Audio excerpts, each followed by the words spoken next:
Okay, let's do another example. Let's say that we have a boat or a ship or a yacht or something that's out on the ocean. Okay, so we got a boat on the ocean out here, and there's a hole below the water line. And so let's say the depth of the hole is h, and let's say the diameter of the hole is going to be 6.5 centimeters. And so I want to know how fast does water run into the hole. Okay. And so we look at that and we go, oh gosh, that's like really potentially bad. Okay. And so what I'm going to do is we've got to figure out the velocity that water goes in, because we know that the rate is going to be A times V. So that's going to be pi r squared times V. Okay. And so r is obviously 3.25 centimeters. And so I just got to find out the velocity. So I'm going to use the Bernoulli equation. This doesn't look like a Bernoulli problem, but it is. So I'm going to say 1 is at the top of the ocean surface and 2 is at my hole.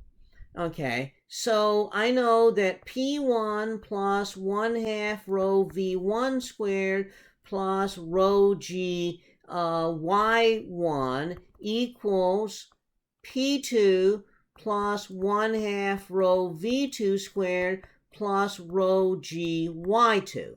Now, if I put my origin of Y at the height of the hole, that term is 0.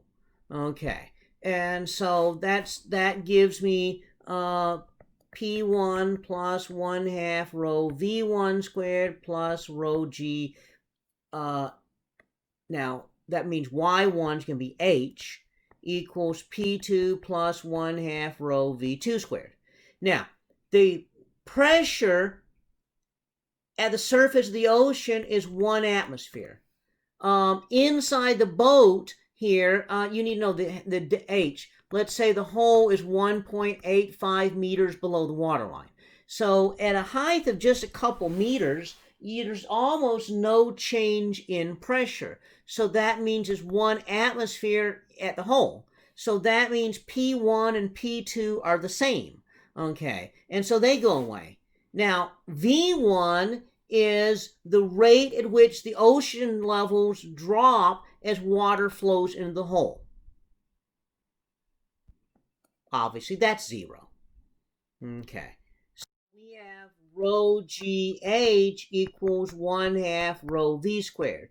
The rho's cancel, and so the velocity is square root 2 GH. Well, gosh, where have we seen that before?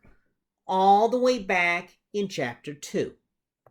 Okay, so that'll be square root of 2 times 9.81 meter per second squared times 1.85 meters. So the velocity is going to be equal to 6.02 meters per second.